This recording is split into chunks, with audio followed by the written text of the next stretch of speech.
And good evening. ये जो video है ये अभी अभी आज के दिन ही आपका मैथ का सीबीएसई का पेपर हुआ है। ये स्टैंडर्ड मैथ का पेपर है ना। तो अभी मैं इसका सॉल्यूशन बनाने वाला हूँ। सॉल्यूशन जो है आपका दो पार्ट में आएगा, एक पार्ट में एमसीक्यू, एक पार्ट में ऑब्जेक्टिव, क्योंकि वीडियो में ज़्यादा लंबा नहीं करना चाहता हूँ, अपलोड करने में दिक्कत होता है। ठीक है, तो आप लोग इसको सीबीएसई का जितने भी स्टूडेंट्स हैं, जो भी मेरा वीडियो देख रहा है, इसको अपने दोस्तों में शेयर कीजिएगा ताकि वो लोग भी मिला पाएँ क्या सोल्यूशन है क्या नहीं।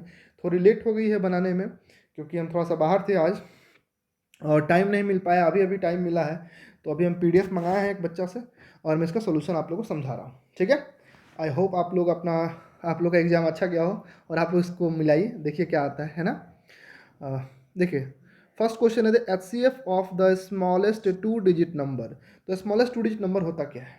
तो सर इसको समझना पड़ेगा कि स्मॉलेस्ट टू डिजिट नंबर क्या होता है। एक सेकेंड।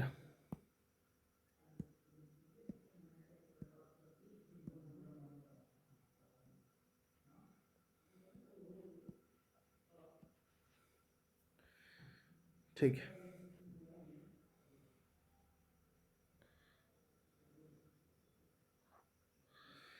तो जैसे देखिए आप लोग को यहाँ पे देखिए, सर टू डिजिट नंबर का स्टार्टिंग कहाँ से होता है? तो सर 10 से होता है ना। और ख़त्म कहाँ पे होता है? तो सर 99 पे होता है।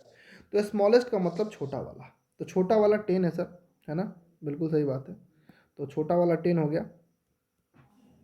तो हमने ले लिया नंबर 10। ठीक है, तो हमें क्वेश्चन कर रहा था कि स्मॉलेस्ट टू डिजिट नंबर चाहिए और स्मॉलेस्ट कंपोजिट नंबर चाहिए। तो कंपोजिट नंबर क्या होता है? सर जिसका दो से ज़्यादा फैक्टर हो और ऐसा जो सबसे छोटा नंबर है वो 4 होता है। ठीक है, आप लोग पढ़ चुके हैं ना।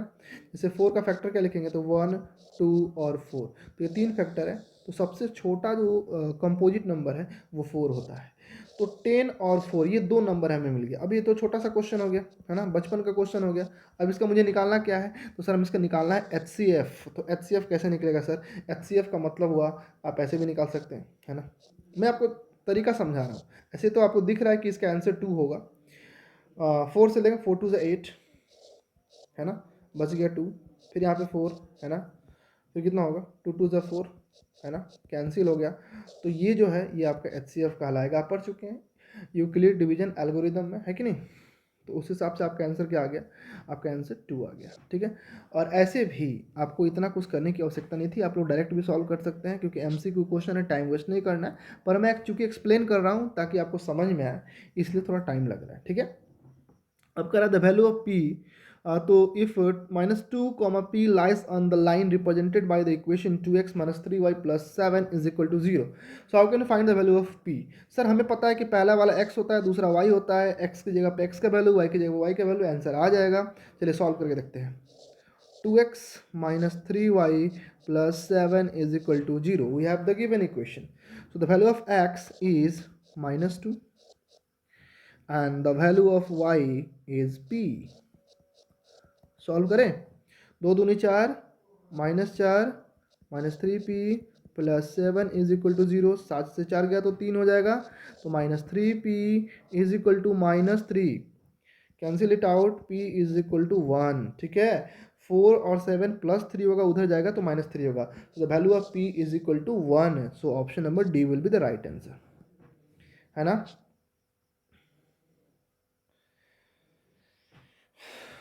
ठीक है, तो भाई इसका आंसर ये हो गया, है ना। Next, distance of 6,5 from Y axis. देखो अब बात को समझो सर। देखो 6,5, तो कहीं 5 यहाँ पे होगा। देखो ये 1 है, ये 2 है, ये 3 है, ये 4 है और ये 5 हो गया। ठीक है, ये 1 है, 2 है, 3 है, 4 है, 5। और यहाँ मैं इसके लिए पेपर ही ले लेता हूँ। एक सेकेंड रुक जाओ, मैं पेपर ही लेता हूँ, ग्राफ पेपर ही ले लेता हूँ। ठीक है, जैसे देखो बात को समझो।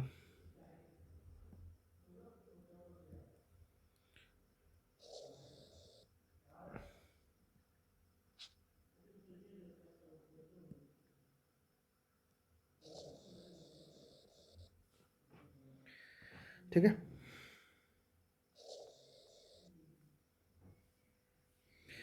अब हमें चाहिए 5,6। क्या कह रहा था? हमें क्या चाहिए भाई? 6,5। ठीक है, तो 6,5। तो सर ये अगर 1 होगा ये 2 होगा, ये 3 होगा, ये 4 होगा, ये 5 होगा, ये 6 होगा, यहाँ भी 1 2 3 4,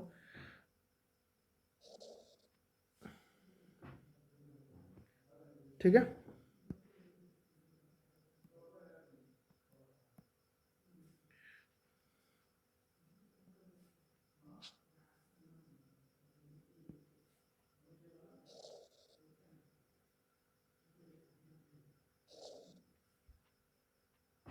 ठीक है, तो सर 1 2 3 4 5 6 है ना, ऐसे यहाँ पे भी 1 2 3 4 5 6, ठीक है। तो अब हमें क्या चाहिए, 6,5, तो x विल बी 6, तो सर दिस विल बी 6 है ना सर, ये 6 है सर, और यहाँ पे 1 2 3 4 5, ये 5 है ना। तो सर अगर मैं इसको ऊपर ले जाऊँगा, ऐसे ले जाऊँगा, ऐसे ऐसे ऐसे, ठीक है, और इसको ऐसे ले जाऊँगा, ऐसे ऐसे ऐसे, ठीक है सर।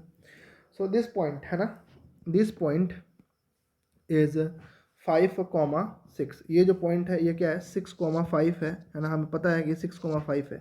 अब क्वेश्चन हमसे क्या पूछ रहा है, क्वेश्चन हमसे पूछ रहा है कि distance of a point from Y axis, मतलब आप अगर यहाँ खड़े हैं, वाई एक्सिस ये है, ये एक्स एक्सिस है, तो अगर आप यहाँ खड़े हैं तो यहाँ से यहाँ की दूरी कितनी होगी, तो सर ये दूरी वही होगी जो कि ये दूरी होगी, और ये कितना है, 6 है, तो the answer will be 6, answer क्या है, 6 होगा, ठीक है। वाई एक्सिस से कितना होगा, तो 6 होगा, सिंपल है।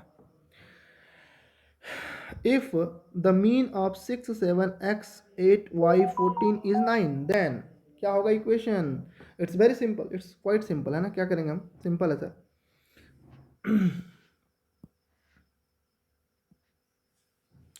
क्या सिंपल है सर, सिंपल कि 6 दिया है सर, 7 दिया है, x दिया है, 8 दिया है, y दिया है, 14 दिया है, बहुत कुछ दिया है ना, और इन सबका जो मीन है ना वो कितना दिया है, 9 दिया है, 9 के दिन का मीन दिया है। तो कैसे कैसे होगा सॉल्व सर इक्वेशन, सिंपल है सर, काउंट करेंगे। मीन का मतलब एवरेज होता है, वी ऑल नो दैट है ना। सो मीन का मतलब क्या हुआ कि सम अपॉन नंबर, तो सम कितना होगा, तो होगा 6 प्लस 7 प्लस एक्स प्लस 8 plus Y plus 14 upon the number, number कितना है 1 2 3 4 5 6 अपॉन 6 इज इक्वल टू 9। अगर मैं सॉल्व करता हूँ तो 9 6 54, तो 6 14 20 हो गया, 20 8 28 हो गया, और 28 और 7 कितना हो गया, 35 हो गया, तो 35 प्लस एक्स प्लस वाई है ना। अभी 35 से माइनस होगा कितना होगा, so x plus y will be equal to 14 से 5 गया तो 9, और 4 से 3 गया तो 1 है ना। So the value of X plus Y is 19, so the equation having X plus Y is equal to 19 will be our right answer, okay. थोड़ा सा डिजिटल है ना, बहुत दिन से वीडियो बन नहीं रहा था, तो थोड़ा सा पेन वगैरह में दिक्कत हो रहा है यूज़ करने में है ना। बोर्ड वगैरह तो है नहीं कि डायरेक्ट सॉल्व कर दो उठाकर, है ना, तो थोड़ा सा इसमें दिक्कत हो रहा है, इसलिए थोड़ा स्लो वीडियो बन रहा है, okay. So next, if 2,4 is the mid point of the line segment joining 6,3 and a,5, then the value of A, okay ठीक है, हमको पता है मिड पॉइंट क्या होता है, क्या होता है मिड पॉइंट, आप सबको याद होगा मिड पॉइंट क्या है, mid point sir, mid point का मतलब होता है, सिंपल है sir, if A and B are two coordinate having x1 y1 and x2 y2, if AM is the midpoint having the coordinate x comma y, then the x comma y will be equal to x1 plus x2 upon 2 comma y1 plus y2 by 2 है ना। Simple है भाई, simple simple बात है कि नहीं, आप पढ़ चुके थे ये चीज़ है ना। तो सर हमें क्या दिया हुआ है, हमें ए का वैल्यू निकालना है, हमें दिया है 2,4 मिड पॉइंट, और कोऑर्डिनेट दिया है 6,3, और दूसरा दिया है a,5 है ना, और हमें दोनों का मिड पॉइंट जो कोऑर्डिनेट दिया वो दिया 2,4, ठीक है। तो अब कैसे सॉल्व होगा, बहुत सिंपल है सर, हमको ए से ए को निकालना है, तो हमको उस साइड से कोई मतलब नहीं है, हम ए वाला उठाएंगे, तो 6 plus A by 2 is equal to 2, ये ए है भाई, थोड़ा हैंड राइटिंग पर देखिएगा, तो 6 प्लस ए बराबर 4, देयर फोर ए बराबर 2 है ना, तो a का वैल्यू कितना आएगा, 2 आएगा। ठीक है। If n is a natural number then 8 raised to the power of n cannot end with a digit। ये सिंपल क्वेश्चन है, आपको पता है 1.2 या 1 का 1.2 का क्वेश्चन है ना, सिंपल है। उसमें 6 के पावर n का पूछा था, थोड़ा सा क्वेश्चन घुमाया है। तो भाई हमको नेचुरल नंबर पता है, तो 8 के पावर 1 लिखेंगे, 8 के पावर 2, 8 के पावर 3। तो जो चाइनीज साइक्लिसिटी थ्योरम था, है ना, वो क्या कहता है, वो कहता है कि जो डिजिट है वो रिपीट करता है। जैसे 8 का कितना होगा, 8 का पावर 1 8 होगा, 8 का स्क्वायर 64 होता है, मतलब यूनिट डिजिट 4 हुआ। क्यूब 512 होता है, यूनिट डिजिट 2 हुआ। फिर 512 में 8 से गुना करेंगे तो 8 चुके 32, फिर आपका कितना आ जाएगा, 8 के पावर 4, है ना, कितना होगा 8 के पावर 4, तो 512 इंटू 8, 8 2 16, 6 हो जाएगा। ठीक है। और फिर आप 8 से मल्टीप्लाई करेंगे तो 8 हो जाएगा। इसका मतलब ये 8 4 2 6 यही 4 डिजिट आएगा, इसके अलावा कुछ भी और नहीं आएगा। मतलब 8 का जो साइकिल है, 8 का जो साइकिल है वो 4 पे है, 4 पे ये रिपीट स्टार्ट करेगा। जैसे कि 8 के पावर 1 8 हुआ, 2 पे आपका 4 आ रहा है, 3 पे आपका 2 आएगा और 4 पे 6 आएगा। इसके बाद जब 5 निकालेंगे तो फिर से वो 8 आ जाएगा। ठीक है। तो फिर से ये साइकिल रिपीट होना स्टार्ट करेगा। इसका मतलब जो डिजिट्स है, इन डिजिट है, वो यही चारों हो सकता है। तो क्या पूछ रहा है, कैन नॉट पूछ रहा है, तो 8 है नहीं, 4 होगा तो बिल्कुल 4 होगा, 2 होगा 6 होगा, 0 नहीं हो सकता है। तो क्या नहीं हो सकता है, तो 0 नहीं हो सकता है, क्योंकि आपको दिख रहा है कि 2 हो रहा है, 6 हो रहा है, 8 हो रहा है और 4 हो रहा है। तो ये 3 ऑप्शन तो हो रहा है, तो कौन सा नहीं हो रहा है पूछ रहा है, तो ये 0 नहीं होगा। ठीक है। तो करेक्ट आंसर इज 0। ठीक है। चलिए नेक्स्ट आगे चलते हैं हम लोग। अगर अगर आपको कहीं दिक्कत हो रहा है तो दोबारा से पीछे जाइएगा, फिर से देखिएगा, फिर से समझिएगा। ठीक है। अब देखिए यहाँ पे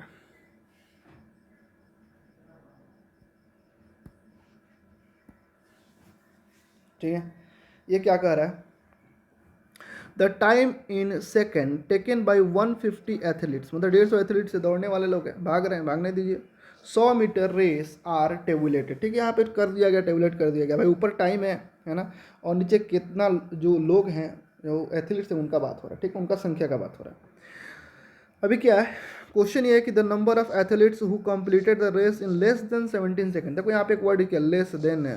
तो लेस देन का मतलब क्या हुआ कि जो 17 वाला जो आपका इंटरवल होगा उसको काउंट नहीं करेंगे, जिसका लोअर लिमिट 17 होगा उसको काउंट नहीं करेंगे। बात समझ में आ रहा है, मतलब क्या, सिंपल क्या है सर, 17 सेकेंड यहाँ भी इन्वॉल्व है और यहाँ भी इन्वॉल्व है, पर यहाँ तक काउंट करेंगे, यहाँ से काउंट नहीं करेंगे। मतलब क्या है, मतलब ये है कि यहाँ पे अपर लिमिट 17 है जिसको काउंट करेंगे, जहाँ लोअर लिमिट 17 होगा उसको काउंट नहीं करेंगे। तो सर काउंट कीजिए, इन चारों को जोड़ना है, 2 + 4 + 5 + 71, और इन सब को जोड़िएगा तो कितना होगा, 11 11 82 हो जाएगा, है ना। तो करेक्ट आंसर इज 82, है ना। सिंपल क्वेश्चन है भाई। देखो मैथ का पेपर जितना इजी होते जा रहा है ना, इतना इजी नहीं होना चाहिए, है ना। पेपर हर साल इजी किया जा रहा है, थोड़ा सा लेवल होना चाहिए। ठीक है, अभी तक तो मुझे लेवल कुछ नहीं दिखा है, वो भी स्टैंडर्ड का मैथ है, इतना इजी नहीं होना चाहिए। ठीक है। दी अनबेस्ड डाइस इज थ्रोन। ठीक है, अनबेस्ड का मतलब क्या है, जिसमें कोई छेड़छाड़ नहीं उसको अनबेस्ड कहते हैं। ठीक है। The probability of getting odd prime number. अच्छा, डाइस का मतलब क्या होता है, छक्का होता है, कहाँ से होता है, 1 2 3 4 5 6। भाई अगर आप लूडो खेले हैं तो उसमें यही डिजिट आता है और कुछ आता नहीं है ना। तो टोटल पॉसिबिलिटी 6 का है ना, क्योंकि आपने फार्मूला क्या पढ़ा है, probability of an event E, नीचे तो आपका टोटल होता है ना, और ऊपर क्या होता है, फेवरेबल होता है। अब बात को समझते हैं, ऑड प्राइम, प्राइम चाहिए और ऑड चाहिए। तो भाई दुनिया में एक लौता इवन प्राइम नंबर 2 ही होता है, तो इसको इंक्लूड नहीं करना है। तो बाकी देखो 3 एक प्राइम नंबर है, 5 एक प्राइम नंबर है, ये दोनों का दोनों क्या है, कंपोजिट नंबर है। और अभी आपने पढ़ा है कि ये स्मॉलेस्ट कंपोजिट 4 होता है। ठीक है। तो बेसिकली 2 पॉसिबिलिटी है, आउट ऑफ 6 कैंसिल होगा 1/3, तो 1/3 that means option number D has been given 1/3, that will be your correct answer, है ना। सिंपल है। ठीक है।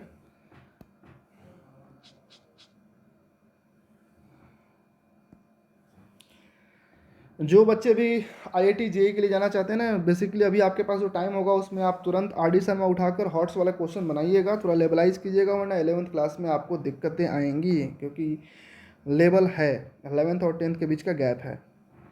So triangle A B C has been given with right at C, आपको दिखाई दे रहा है सी पे राइट है, tan A is equal to 8/7, then the value of cot B is equal to, okay, the tan A is 8/7, cot पूछ रहा है, we all know that tan theta is equal to 1 by cot theta, that means हम लोग पढ़ चुके हैं कि tan जो है वो cot के साथ इन्वर्स है, ठीक है, इसलिए इसके दोनों का प्रोडक्ट क्या होता है 1 होता है, ये सब बात हम पढ़ चुके हैं, है ना, tan theta is equal to 1 by cot theta होता है, tan into cot is equal to 1 होता है, so that means अगर tan 8/7 है और आपसे cot B पूछा जा रहा है, ठीक है, अच्छा tan A पूछा है दिया है और cot B पूछा है, अगेन बात को समझिएगा, तो A इस एंगल का वैल्यू दिया हुआ है हमें, that is 8/7, so this will be 8 and this will be 7, और हमसे पूछा क्या जा रहा है, हमसे पूछा रहा है cot B, मतलब इससे cot पूछा जा रहा है, दैट विल अगेन 8/7, थोड़ा सा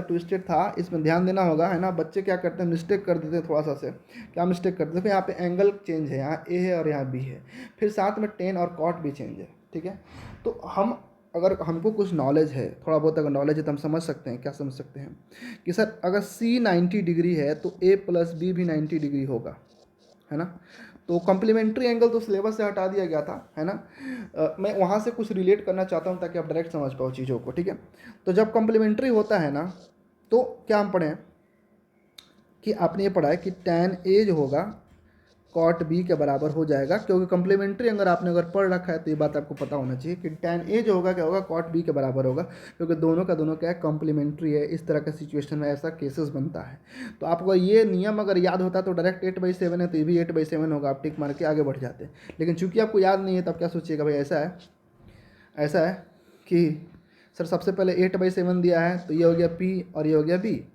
और फिर हमसे B के हिसाब से पूछ रहा है तो B के हिसाब से cot होगा B/P, तो ये हो जाएगा बेस और ये होगा परपेंडिकुलर, तो फिर 8/7, तो आंसर वहीं आएगा, अपना अपना सॉल्व करने का अलग अलग तरीका है, जो आपको नियम याद है वहाँ से आप सॉल्व कर सकते हैं, so the answer will be 8/7, ठीक है, याद रखिएगा दिया ये वाला है और पूछा ये वाला है।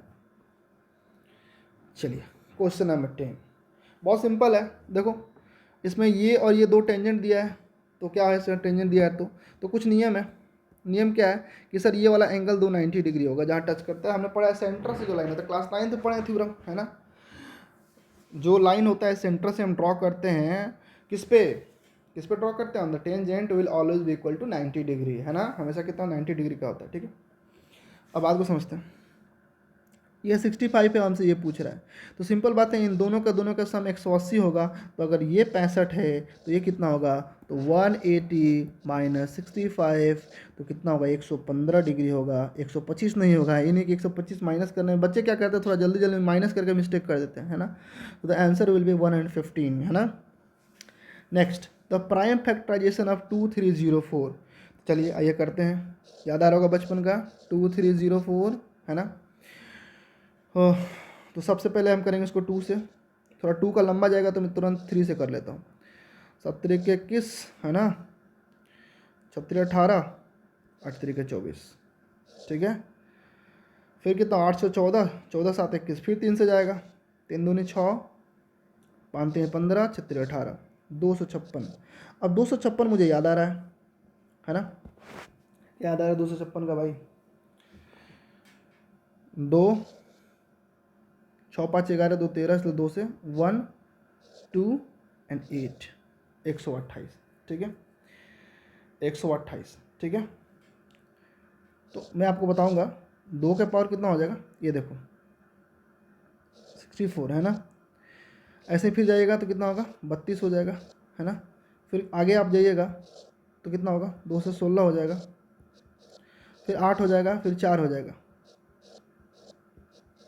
फिर 2 हो जाएगा, ठीक है, तो 2 के पावर 7 जो होता है वो 128 होता है, और 2 के पावर 8 जो होता है 256 होता है, 2 के पावर जो 9 होता है वो 512 होता है, 2 के पावर 10 जो होता है 1024 होता है, तो चूंकि 2 के पावर 10 तक अगर किसी को याद है जैसे 1024 होता है, ठीक है, तो ठीक है भाई, याद है तो लिख सकता है कि भाई 2 के पावर 9 जो होता है वो 512 होता है, 2 के पावर 8 जो होता है वो 256 होता है, तो डाटा बेस भी याद रखना चाहिए, हम अपने क्लासेस जितने भी लिए उसमें बताए हैं बच्चों को, ठीक है, ऑफलाइन मोड में जो भी मेरे क्लासेस चला है जिस स्कूल में भी हम थे, तो हम बच्चों को बताए हुए हैं कि कम से कम 3 वाला 7 तक, 5 वाला 4 तक और 2 वाला 10 तक याद रखने के लिए, ठीक है, तो देखिए बात को समझिएगा, इसका मतलब ये वाला जो डाटा है हमारा कहाँ तक आएगा भाई, कहाँ तक आएगा, 7 तक आएगा, ठीक है। 10 तक आता है 512 1024, 9 तक आएगा 512 और 8 तक आएगा 256।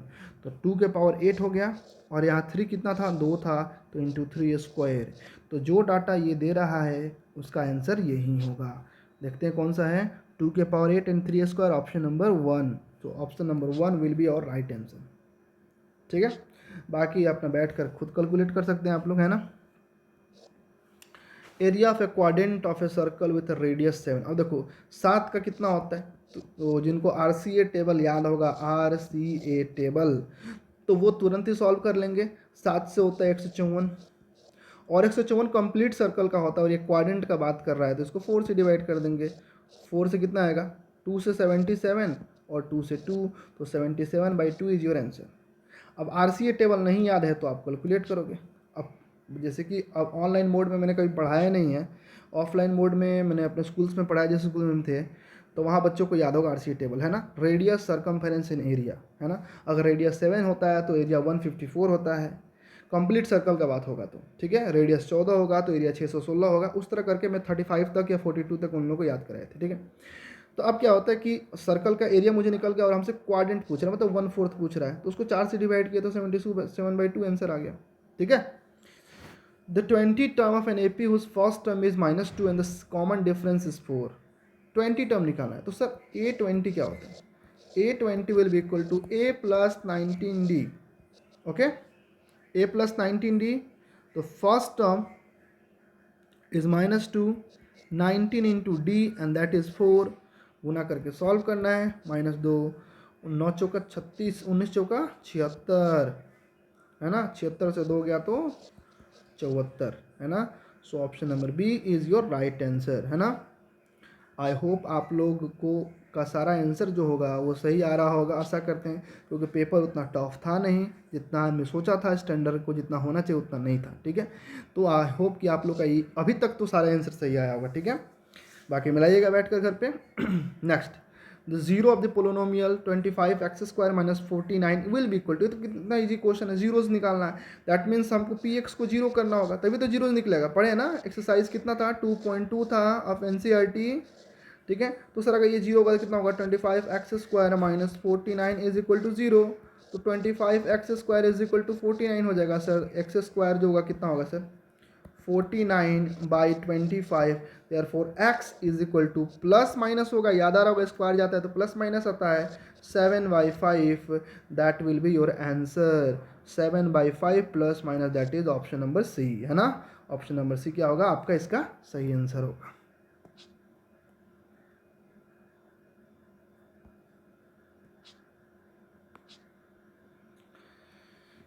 Next, the mean of first 10 natural, okay. So average या मीन जब हम निकालते हैं नेचुरल नंबर का, तो उसका फॉर्मूला होता है n इंटू n प्लस 1/2, है ना, बताया हुआ था मेरा, है ना। सो द n क्या है, नंबर फर्स्ट 10, तो 10 इंटू 1 ऐड करेंगे तो 11/2, that will be 5 into 11, that will be 55। The option will be B, है ना। बी क्या हो जाएगा, इसका आंसर हो जाएगा, है ना, बिल्कुल सही बात। तो फॉर्मूलाज वगैरह क्या करना होगा, आप लोग को याद रखना होगा। फॉर्मूला याद है तो सब सही है, फॉर्मूला याद नहीं है तो फिर समस्या है।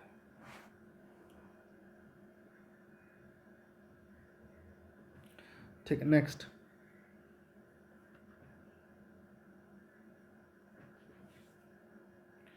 फर्स्ट मीन पूछा था ना, सम निकाल दिए कि मीन पूछ रहा था, मीन पूछ रहा था ना, ये देख लो भाई।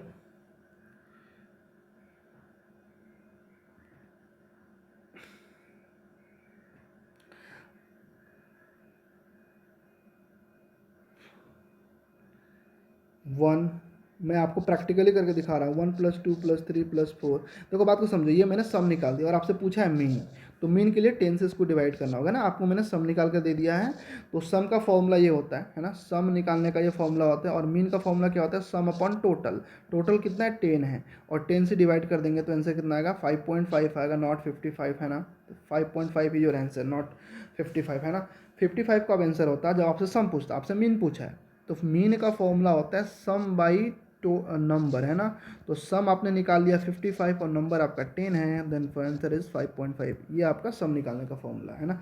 बहुत सारे बच्चे क्या करते हैं, उसको बैठ कर ऐड करते हैं, है ना। तो मैं ऐड नहीं करना है, इस फॉर्मूला का यूज़ करना है, इसलिए मैंने आपको बताया, ठीक है। थोड़ा सा मेरा मिस माइंड हो गया था। आपसे मीन पूछा है ना कि आपसे सम पूछा है। अब देखिए 52 कार्ड है, ठीक है। और 52 कार्ड में क्या हुआ है, 52 कार्ड में क्या हुआ भाई, ऐसा है सर 52 कार्ड में आपसे पूछा है कि बताओ ब्लैक किंग का प्रोबेबिलिटी क्या है। तो सर टोटल कार्ड 52 है। ब्लैक दो पार्ट में, एक पार्ट ब्लैक का होता है 26 और एक पार्ट रेड का होता है 26, ठीक है। तो सर ब्लैक दो पार्ट में है और इसका भी दो पार्ट होता है, इसमें दो किंग्स होते हैं, इसका भी दो किंग होते हैं। तो सर टोटल दो किंग हुए ब्लैक का और 52 है, तो 1/26 is your right answer. Okay next,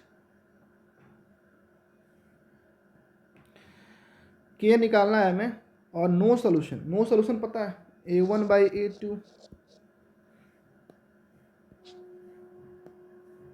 is equal to B1/B2, ठीक है।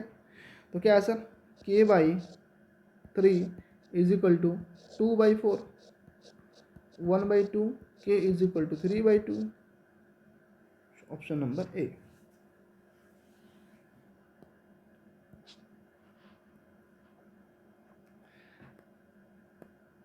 अब देखिए यहाँ पे ग्राफ दिया हुआ है, पोलिनोमियल पूछ रहा है, तो आपने पढ़ रखा है एक्सरसाइज 2.1।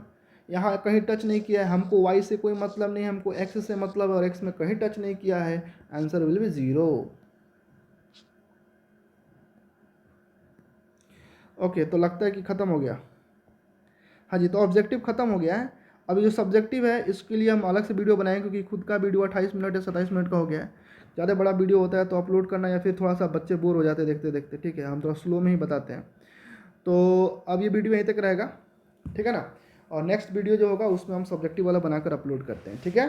चलो बाय बाय, ठीक है। अगर आपको सोल्यूशन अच्छा लगे, है ना, वीडियो आपको अच्छा लग रहा हो एंड सोल्यूशन अच्छा लग रहा है कि हाँ भाई समझ में आ रहा है, तो वीडियो को लाइक शेयर और सब्सक्राइब कीजिएगा चैनल को, ठीक है। चलो बाय बाय।